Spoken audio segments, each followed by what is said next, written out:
अपर मुख्य सचिव वित्त श्री दीपक कुमार जी से अनुरोध करूंगा, कृपया माननीय वित्त मंत्री महोदय का तुलसी का पौधा देकर सम्मान करें। ज्येष्ठ माह का दूसरा दिन। बहुत बहुत धन्यवाद। महानुभावों, आज का कार्यक्रम उत्तर प्रदेश सरकार की वित्तीय अनुशासन और पारदर्शिता को सुनिश्चित करने के संकल्प को और दृढ़ता और मजबूती प्रदान करने वाला है। आज सहकारी समितियां एवं पंचायत लेखा परीक्षा विभाग के 371 और स्थानीय निधि लेखा परीक्षा विभाग के 129 अर्थात कुल 500 लेखा परीक्षकों को नियुक्ति पत्र प्रदान किया जा रहा है। कार्यक्रम का शुभारंभ करते हुए मैं उत्तर प्रदेश के माननीय वित्त एवं संसदीय कार्य मंत्री एवं वरिष्ठ राजनेता आदरणीय सुरेश कुमार खन्ना जी से अनुरोध करता हूं, कृपया अपने उद्बोधन हेतु पधारें। श्री सुरेश कुमार खन्ना जी।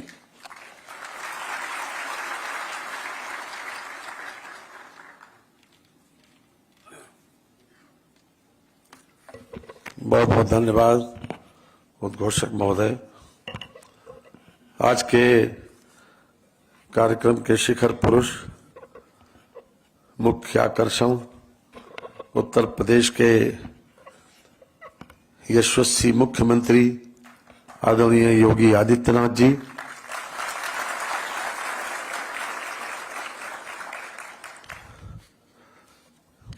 एसीएस फाइनेंस श्री दीपक कुमार जी, उत्तर प्रदेश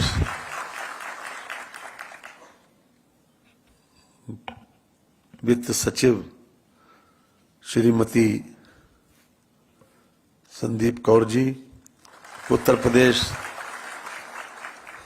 शासन के एडवाइजर सम्माननीय श्री अवनीश अवस्थी जी, यहाँ पर उपस्थित हमारे वित्त विभाग के तथा अन्य विभागों के अधिकारीगण और आज जिनको नियुक्ति पत्र मिलने जा रहा है, ऐसे सभी सम्मानित बहनों और भाइयों, सबसे पहले मैं माननीय मुख्यमंत्री जी को धन्यवाद देना चाहता हूं कि उन्होंने अपना बहुमूल्य समय इस महत्वपूर्ण कार्यक्रम के लिए तथा मार्गदर्शन हेतु निकाला है। दूसरी बधाई इसलिए भी देना चाहता हूं कि उत्तर प्रदेश के मुख्यमंत्री जी के नेतृत्व में लगातार 9 लाख से अधिक सरकारी क्षेत्र में जो नियुक्तियां हुई वो पूरी पारदर्शिता और निष्पक्षता के साथ वो हुई, संपन्न हुई। और आज मुझे कहते हुए ये खुशी है कि आज जिन 500 लोगों को नियुक्ति पत्र वितरण हो रहा है, उनकी जो परीक्षा सबऑर्डिनेट सर्विस कमीशन के माध्यम से हुई, वो भी माननीय मुख्यमंत्री जी के निर्देशानुसार पूरी निष्पक्षता और पारदर्शिता के आधार पर हुई। पूरी उनकी योग्यता और क्षमता के आधार के ऊपर उनको सिलेक्ट होकर आज उनको ये नियुक्ति पत्र मिलने जा रहा है। मैं उनको भी विशेष रूप से बधाई देता हूं। आज के इस अवसर पर मुझे ये कहते हुए खुशी है कि फाइनेंशियल डिसिप्लिन मेंटेन करने के लिए ये बहुत आवश्यक है इस ऑडिट की व्यवस्था, और समय समय के ऊपर इस ऑडिट के माध्यम से हमने करोड़ों रुपए इस बात में बचाए भी हैं उन आपत्तियों के माध्यम से। मैं विशेष रूप से आज के मौके पर माननीय मुख्यमंत्री जी को अवगत कराना चाहता हूं कि 2025-26 में प्रदेश की कुल 7,000 सहकारी संस्थाओं की लेखा परीक्षा संपन्न की गई और इसी प्रकार त्रिस्तरीय पंचायती राज संस्थाओं में 59,000 संस्थाओं की लेखा परीक्षा संपन्न की गई, जिसमें 100% उपलब्धि है। सभी 59,000 लेखा परीक्षा प्रतिवेदन भारत सरकार के पंचायती राज मंत्रालय की वेबसाइट पर ऑडिट ऑनलाइन पर अपलोड कर दिए गए हैं। ऑडिट आपत्तियों के अनुपालन में संबंधित विभागों द्वारा गत वर्ष 22 करोड़ 50 लाख रुपए की धनराशि जमा कराई गई। ये ऑडिट का विशेष रूप से उपलब्धि है। इसके साथ ही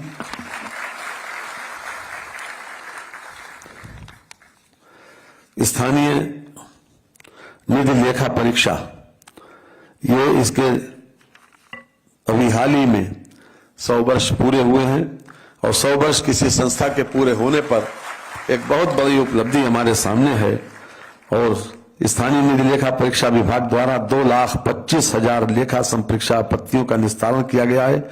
इनमें से 42,382 ऐसी आपत्तियां थीं जिनमें 5,13,00,000 रुपए की धनराशि सहित नहीं थी। मैं विशेष रूप से इस शुभ अवसर पर माननीय मुख्यमंत्री जी को अवगत कराना चाहूंगा कि हाल ही में इन्होंने जो 100 वर्ष पूरे किए, ये अपने आप में एक बहुत बड़ी उपलब्धि है हमारे विभाग की और खास तौर से स्थानीय निधि लेखा परीक्षा की। मैं अपने सामने बैठे हुए सभी लोगों को, जिन लोगों को आज नियुक्ति पत्र वितरण में जो लोग आए हैं और खास तौर से जिनको मिलने जा रहा है, उन लोगों को विशेष रूप से बधाई और शुभकामनाएं देना चाहता हूं कि आज से वो एक नई जिंदगी, एक नया अध्याय शुरू करने जा रहे हैं। और ये अभी तक आप जॉब सीकर थे और अब आप किसी न किसी रूप में सरकारी दायित्व का निर्वहन करते हुए उत्तर प्रदेश की फाइनेंशियल डिसिप्लिन को मेंटेन करने की और खासतौर से जो जिम्मेदारी लेखा परीक्षा के रूप में आपको मिली है, उसके लिए भी मैं ढेर सारी शुभकामनाएं देता हूं। बहनों और भाइयों, जिंदगी में लापरवाही हमारे जीवन में सबसे ज्यादा नुकसान पहुंचाती है। आज का काम कल कर लेंगे, आज का काम परसों कर लेंगे। ये एक बहुत जिन देशों ने तरक्की की और जिन लोगों ने व्यक्तिगत रूप से तरक्की की, उन लोगों का सबसे बड़ा उपलब्धि यही है कि उनके पास टाइम मैनेजमेंट उनका सबसे बड़ा इंग्रेडिएंट होता है। और हम आपसे ये अनुरोध करना चाहेंगे सभी लोगों से कि आप अपनी लाइफ में अपना टाइम मैनेजमेंट जरूर बना के रखें। जो लोग टाइम मैनेजमेंट बना के रखते हैं उनको कभी समय की कमी नहीं होती, चाहे कितना ही काम उनके ऊपर दे दिया जाए।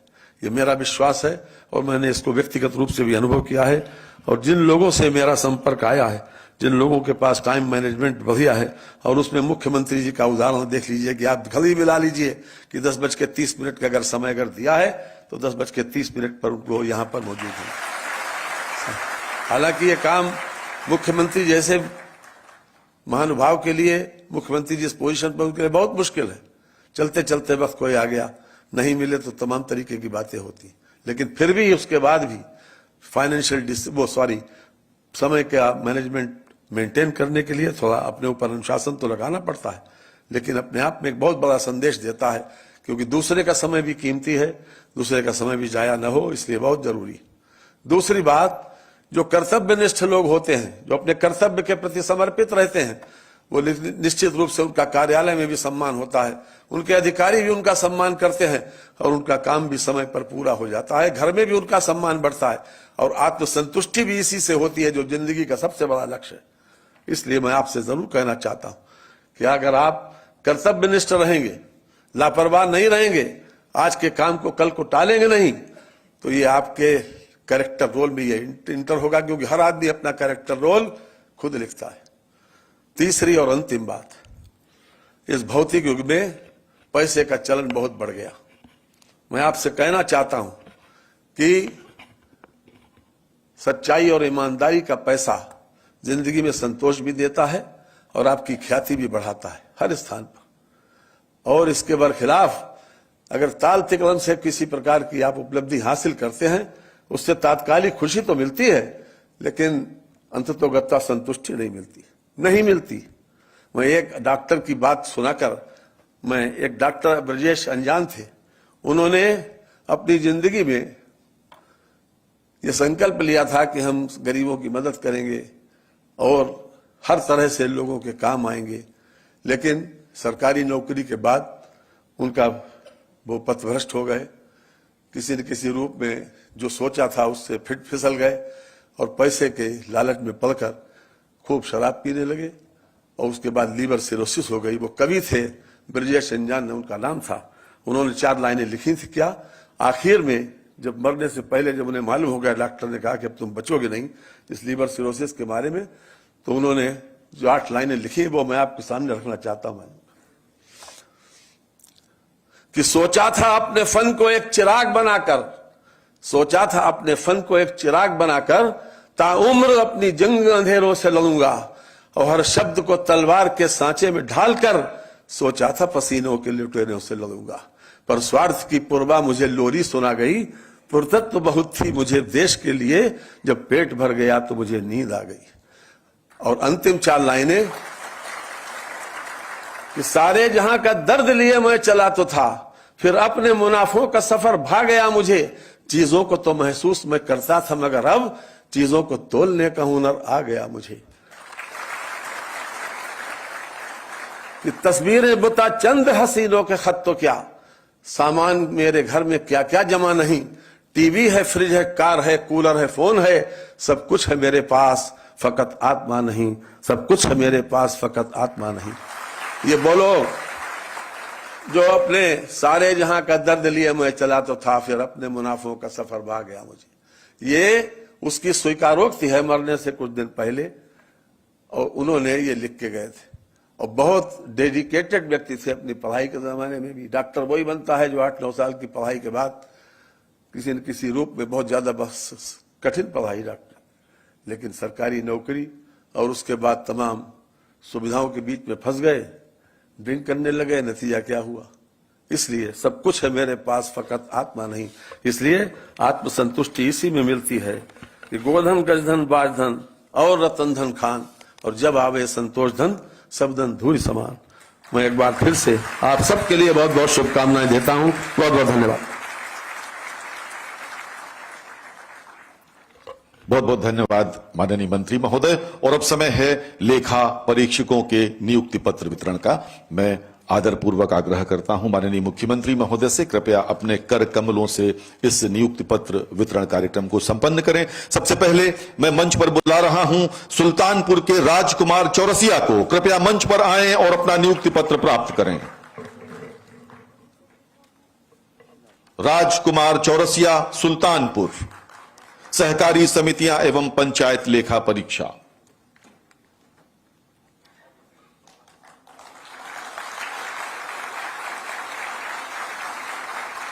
वंदना कुशवाहा, झांसी की वंदना कुशवाहा, उत्तर प्रदेश की बेटियां बेटों से पीछे नहीं हैं। आजमगढ़ के देवव्रत यादव,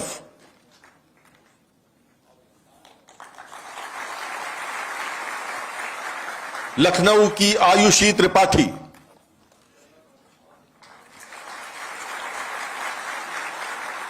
मऊ के सौरभ कुमार गोंड,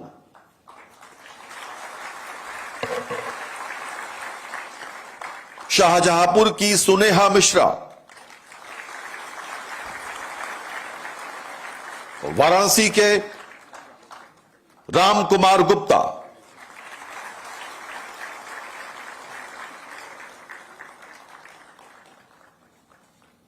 आगरा की सेजल मित्तल,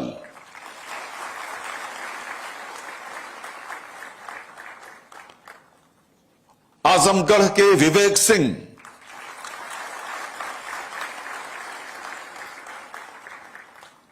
गोरखपुर की पूर्णिमा सिंह। और अब समय है स्थानीय निधि लेखा परीक्षा विभाग के लेखा परीक्षकों के नियुक्ति पत्र वितरण का। सबसे पहले पीलीभीत के वकार हुसैन अंसारी, सोनभद्र की कुमारी प्रांशु सिंह,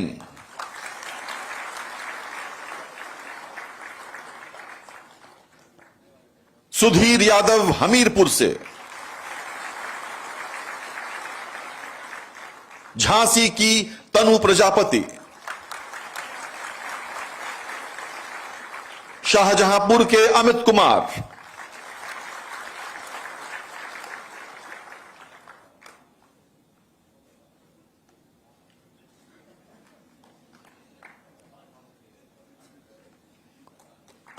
कुमारी बबीता प्रयागराज,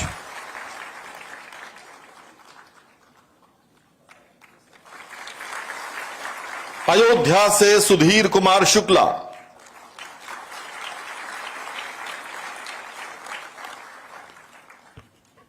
लखनऊ की अना अली,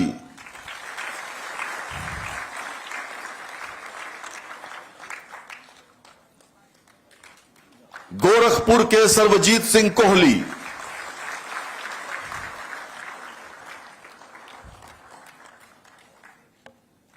और बलिया की बेटी श्वेता।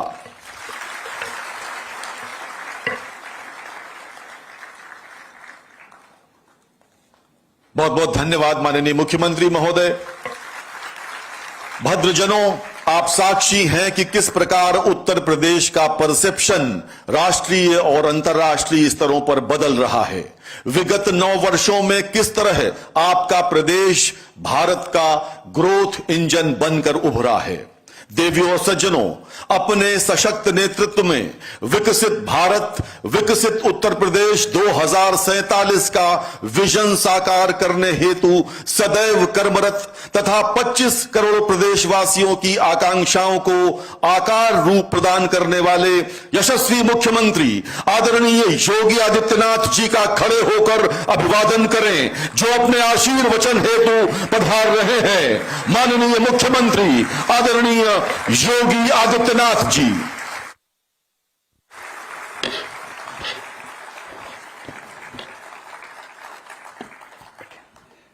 वित्त विभाग के अंतर्गत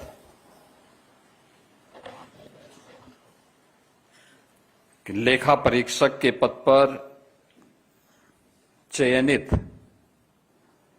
500 कार्मिकों को आज नियुक्ति पत्र वितरण के लिए आयोजित समारोह में उत्तर प्रदेश सरकार में मंत्रिमंडल के मेरे सहयोगी, वित्त और संसदीय कार्य मंत्री श्री सुरेश कुमार खन्ना जी, प्रदेश सरकार के सलाहकार श्री अवनीश अवस्थी जी, अपर मुख्य सचिव वित्त श्री दीपक कुमार जी, सचिव वित्त श्रीमती संदीप कौर जी, वित्त विभाग के हमारे सभी अधिकारीगण, अधीनस्थ सेवा चयन आयोग के अध्यक्ष श्री एस एन सामंत जी,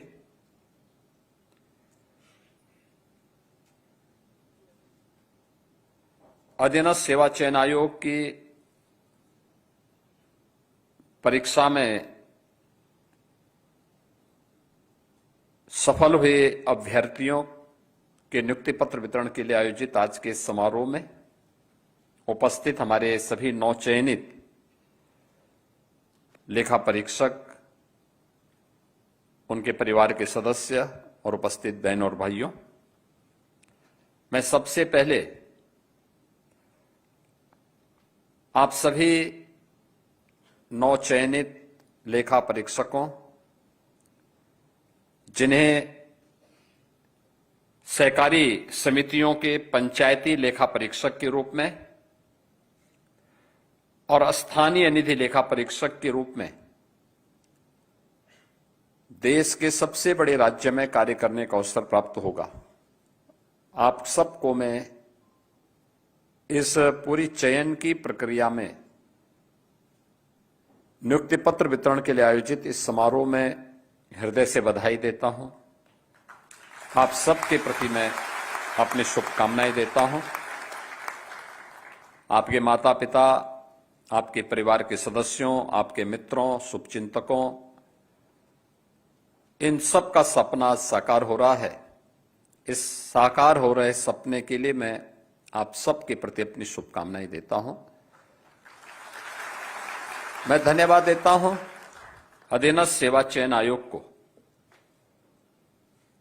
जिन्होंने इस पूरी प्रक्रिया को पूरी निष्पक्षता के साथ, पूरी पारदर्शिता के साथ संपन्न किया है और आज आप सबको ये नियुक्ति पत्र वितरण के समारोह के साथ जुड़ने का अवसर प्राप्त हो रहा है। आपने बदलते हुए भारत के बदलते हुए उत्तर प्रदेश को देखा है। 2017 के पहले का उत्तर प्रदेश क्या था, 2017 के बाद का उत्तर प्रदेश क्या है, ये किसी से छुपा हुआ नहीं है। लेकिन ये केवल बदलाव किसी एक क्षेत्र में नहीं हुआ, हर एक क्षेत्र में। और जिस क्षेत्र में उत्तर प्रदेश सरकार ने बेहतरीन प्रदर्शन किया है, उसमें सुरक्षा और कानून का राज हो, ये किसी भी सरकार की प्रायोरिटी होती है। लेकिन बेहतर वित्तीय प्रबंधन और वित्तीय अनुशासन, यह भी उत्तर प्रदेश ने इस दौरान करके दिखाया। अगर वित्तीय प्रबंधन नहीं होता, उल जलूल खर्च होता, बिना किसी बजट के पैसे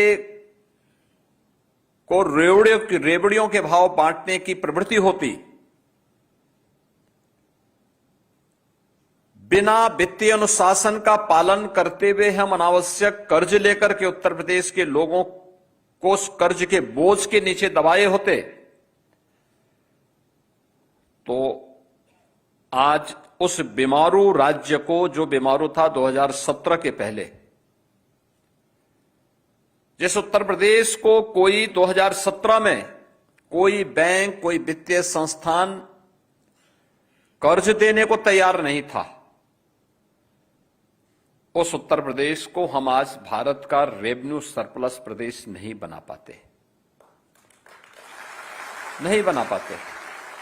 हमने वित्तीय अनुशासन का पालन भी किया है, बेहतर वित्तीय प्रबंधन का काम भी किया है, और इसके लिए वित्त विभाग की टीम, स्थानीय लेखा और पंचायत लेखा से जुड़े हुए जो परीक्षक हैं, वह भी वित्त विभाग की इस टीम का एक इंटरनल पार्ट होने के नाते उन्होंने उस वित्तीय प्रबंधन को बनाने का प्रयास किया, और उसी का परिणाम है कि हम लोगों ने उत्तर प्रदेश की अर्थव्यवस्था को 3 गुना करने में सफलता प्राप्त की, प्रति व्यक्ति आय को 3 गुना करने में सफलता प्राप्त की, उत्तर प्रदेश के बजट को उत्तर प्रदेश के आकार के अनुरूप 3 गुना करने में सफलता प्राप्त की, और आज परिणाम है। मुझे याद है 2017 में हमारी नई सरकार आई थी। सरकार आने के बाद खजाने में पैसा नहीं था। हमें ढेर सारी चुनाव के दौरान जो बातें कही गई थी उनको आगे बढ़ाना था। मैं भौचक था कि कोई भी बैंक का चेयरमैन या सीएमडी मेरा फोन उठाने को तैयार नहीं था। यानी उत्तर प्रदेश को कर्जा नहीं देना है, क्योंकि उत्तर प्रदेश की छवि 2017 में ऐसी नहीं थी कि उत्तर प्रदेश को लोग कर्जा दे सकें। मैं परेशान था, कैसे चलेगा इतनी बड़ी आबादी का राज्य। और उस समय जब हम लोगों ने फिर कार्य करना प्रारंभ किया, मैंने उसी समय तय किया था कि भाई बैंक से पैसा नहीं लेंगे, किसी वित्तीय संस्थान के सामने नहीं जाएंगे, अपने रिसोर्सेस बढ़ाएंगे, वित्तीय अनुशासन को ठीक करेंगे, बेहतर वित्तीय प्रबंधन का उदाहरण प्रस्तुत करेंगे। परिणाम क्या है? आज उत्तर प्रदेश सरकार कोई बड़ा प्रोजेक्ट लेके आती है। आपने देखा होगा अभी गंगा एक्सप्रेसवे, जो देश का सबसे बड़ा एक्सप्रेसवे, लगभग 600 किलोमीटर लंबा है। जब गंगा एक्सप्रेसवे को हम बना रहे थे तब भी हम लोग बैंक के पास नहीं गए कि हमें कर्जा चाहिए। याद करिए, गंगा एक्सप्रेसवे में कुल 36,000 करोड़ रुपए से अधिक पैसा लगा है, और लगा ही नहीं है, इसके अलावा उसमें 9 इंडस्ट्रियल एंड लॉजिस्टिक हब अलग से विकसित हो रहे हैं। उसके लिए भी लगभग 7,000 एकड़ लैंड अतिरिक्त ली गई है। कुल मिलाकर के अगर आप देखेंगे तो इस पूरे एक्सप्रेसवे पर 42,000 करोड़ रुपए से अधिक खर्च हुए हैं, एक्सप्रेसवे के साथ साथ इंडस्ट्रियल क्लस्टर और लॉजिस्टिक हब के निर्माण के लिए। लेकिन बैंकर्स लाइन लगाए खड़े थे कि साहब हम पैसा देना चाहते हैं, हम पैसा देना चाहते हैं, आप हमारा पैसा लगाइए, हमारा पैसा लगाइए। हमने कहा उत्तर प्रदेश बदल चुका है। अब उत्तर प्रदेश बदल चुका है। हम अब रेवेन्यू सरप्लस स्टेट हैं। लगातार कर्ज जो पिछली सरकारों ने लिया था, उस कर्ज को हम नीचे करने में सफल हुए हैं और उत्तर प्रदेश की अर्थव्यवस्था को हम काफी आगे बढ़ा चुके हैं। अब देश के टॉप 3 अर्थव्यवस्था में कोई नाम आता है तो यूपी का नाम आता है। पहले बॉटम 3 में यूपी का नाम आता था।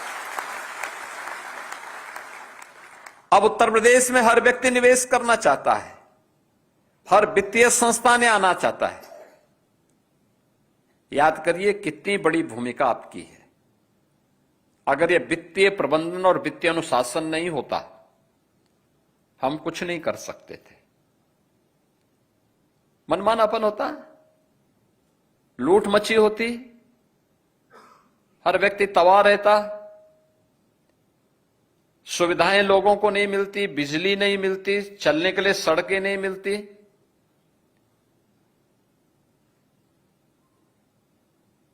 ये वित्तीय अनुशासनहीनता और कुप्रबंधन का इससे ज्यादा बीभत्स दृश्य क्या होगा? आप लखनऊ में जब यहां से निकलते होंगे, सामने एक बिल्डिंग, ऊंची बिल्डिंग दिखाई देगी आपको। उसको कहते हैं जेपीएन सेंटर। इमरजेंसी के खिलाफ जिस महापुरुष ने शंखनाद करके भारत के लोकतंत्र की बहाली के लिए अपना योगदान दिया था, ऐसे जयप्रकाश नारायण जी के नाम पे वो सेंटर 2017 के पहले समाजवादी पार्टी की सरकार में बनना प्रारंभ हुआ। लागत थी 200 करोड़, खर्च हो गए 860 करोड़ और अभी भी अधूरा।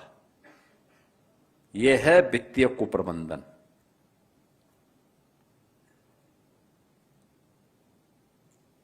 पैसा किसी व्यक्ति और सरकार का नहीं, पैसा है राज्य की जनता का। लेकिन सरकार किस तरीके से दुरुपयोग करती है, यानी इतना भारी भरकम पैसा खर्च होने, जहां 200 करोड़ खर्च होने थे, 860 करोड़ खर्च हो गए और तब भी अधूरा। तब भी अधूरा। कहने में लोगों को शर्म भी नहीं लगती कि हम ये बना रहे थे। अरे कम से कम जयप्रकाश जी जैसे स्वतंत्रता संग्राम सेनानी और लोकतंत्र को पुनर्जीवित करने वाले उस महापुरुष के नाम को तो अपमानित नहीं करते। लेकिन यह दृश्य प्रदेश की राजधानी लखनऊ में, और ये अकेले यहीं पे नहीं हुआ। हमारे प्रदेश के अंदर 1 दर्जन से अधिक ऐसे मामले हैं जो बड़े बड़े मामले हैं, जिसमें हजारों करोड़ रुपए का वारा न्यारा हुआ। वित्तीय कुप्रबंधन यही है।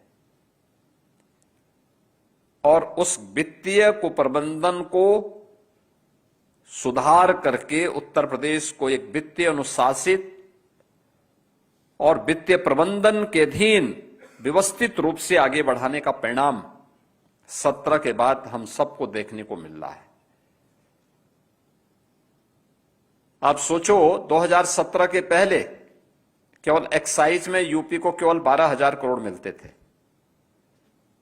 और आज हम 62-63 हजार करोड़ रुपया ले रहे हैं।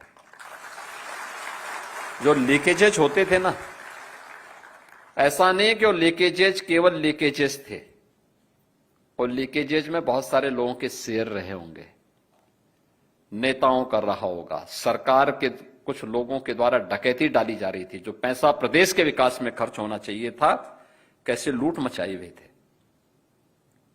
हर एक क्षेत्र में यही स्थिति थी। और इसीलिए आपकी भूमिका बहुत महत्वपूर्ण है। सहकारी समिति के अधीन स्थानीय स्तर पर स्थानीय लेखा, जितने भी हमारी नगर पालिका है, नगर निगम है, उनका कितना पैसा जा रहा है, उनकी इनकम क्या है, कैसे वो अपनी इनकम को बढ़ा सकते हैं, इसमें वित्तीय प्रबंधन कैसे रख सकते हैं, क्योंकि ये वित्तीय प्रबंधन उन्हें आत्मनिर्भरता की ओर लेके जाएगी। आत्मनिर्भरता की पहली शर्त है कि उसको स्वयं वित्तीय अनुशासित होना पड़ेगा, बेहतरीन वित्तीय प्रबंधन करना पड़ेगा। अगर यह उनके पास गुण नहीं है तो कितना भी पैसा आएगा, उसका फ्लो अगर बाहर की तरफ होगा तो हालत खराब होनी है। ऐसे ही पंचायती राज संस्थाएं, आप याद करिए, ये सब हमारी नींव है। प्रधानमंत्री जी के द्वारा विजन दिया गया है देश को 2047, भारत के यानी 140 करोड़ भारतीयों के सपने का भारत, मतलब विकसित भारत, आत्मनिर्भर भारत, जहां पर हर व्यक्ति के चेहरे पर खुशहाली हो, हर नौजवान के हाथ को कार्य हो, हर किसान अपनी लहलहाती हुई फसलों को देख करके झूमता हुआ दिखाई दे, हर बेटी और हर बहन को सुरक्षा के साथ साथ स्वावलंबन के पथ पर अग्रसर किया जा सके, हर कारीगर अपनी कारीगरी पर गौरव की अनुभूति कर सके, ऐसा भारत, उस भारत के निर्माण की दिशा में शुरुआत कहां से होनी है? सबसे छोटी इकाई से, ग्राम पंचायत। हमारी नगर निकाय, नगर पंचायत है, नगर पालिका है, नगर निगम है, क्षेत्र पंचायत है, जिला पंचायत है। हम विकसित उत्तर प्रदेश की बात करें और अपने गांव की बात न करें, नगर की बात न करें, ये सपना पूरा नहीं हो पाएगा। और इसके लिए उन्हें वित्तीय प्रबंधन के गुण सिखाना, कैसे बेहतर वित्तीय प्रबंधन और वित्तीय अनुशासन का परिचय देकर के हम अपने यहां अपनी यूनिट को आत्मनिर्भर बना सकते हैं, कैसे हम उसे स्मार्ट बना सकते हैं। ये इंटरनल ऑडिट के रूप में आपकी एक बड़ी भूमिका वहां पर हो सकती है। कभी कभी ऑडिटर जो होते हैं ना, वो कभी कभी स्वयं भी मनमाना करने लगते हैं, उससे बचना, सही को सही और गलत को गलत, और उनको सही सुझाव भी देना, क्या उनको करना है, कैसे कर सकते हैं, आय और व्यय में संतुलन कैसे बनाए रखा जा सकता है। ये सभी बातों को बेहतर तरीके से अगर आप बता पाएंगे तो नींव हमारी मजबूत होगी, और विकसित भारत और आत्मनिर्भर भारत की नींव मजबूत होगी तो विकसित उत्तर प्रदेश की संकल्पना को आगे बढ़ाने में कोई समस्या नहीं। और यह कार्य आपका है, यही दायित्व है, इसी की आपको ट्रेनिंग मिलनी है। आपने देखा होगा ये 500 जो लेखा परीक्षक चयनित हुए हैं, आप में से एक भी व्यक्ति ने, किसी ने भी सिफारिश नहीं की होगी, किसी ने भी नहीं। मैं मंच पे जो 2 लोग शाहजहांपुर के थे उनको इसलिए बोल रहा था क्योंकि वित्त मंत्री उन्हीं के क्षेत्र के थे, लेकिन वित्त मंत्री को भी नहीं पता होगा कि हमारे शाहजहांपुर के किसी व्यक्ति का चयन हो रहा है, क्योंकि वो उतना गोपनीय होता है, किसी को नहीं पता होता है। पूरी प्रक्रिया इतनी गोपनीय होती है कि मुझे भी नहीं पता होता है, वित्त मंत्री को भी नहीं पता होता है, एडिशनल चीफ सेक्रेटरी वित्त को भी नहीं पता होता है। पूरी प्रक्रिया इतनी गोपनीय तरीके से, ट्रांसपेरेंट और पारदर्शी तरीके से संपन्न की जाती है। आप सब 500 लोग यहां बैठे हैं। अधीनस्थ सेवा चयन आयोग ने जिन्होंने इस पूरी प्रक्रिया को संपन्न किया, उसके चेयरमैन यहां बैठे हैं। आप में से कोई जानता भी नहीं होगा कि ये चेयरमैन है,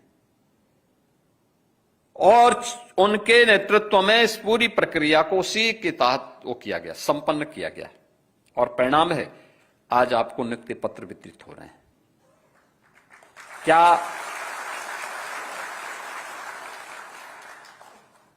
जितने भी अभ्यर्थी रहे होंगे, जो भी एप्लीकेंट रहे होंगे, उन सबको लगा कि हां, प्रक्रिया बहुत पारदर्शी है।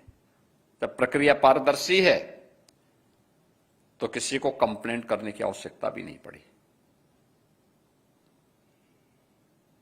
जब किसी को कंप्लेंट करने की आवश्यकता नहीं पड़ी तो न्यायालय को स्टे करने का भी आवश्यकता नहीं पड़ी। 17 के पहले ऐसा नहीं था।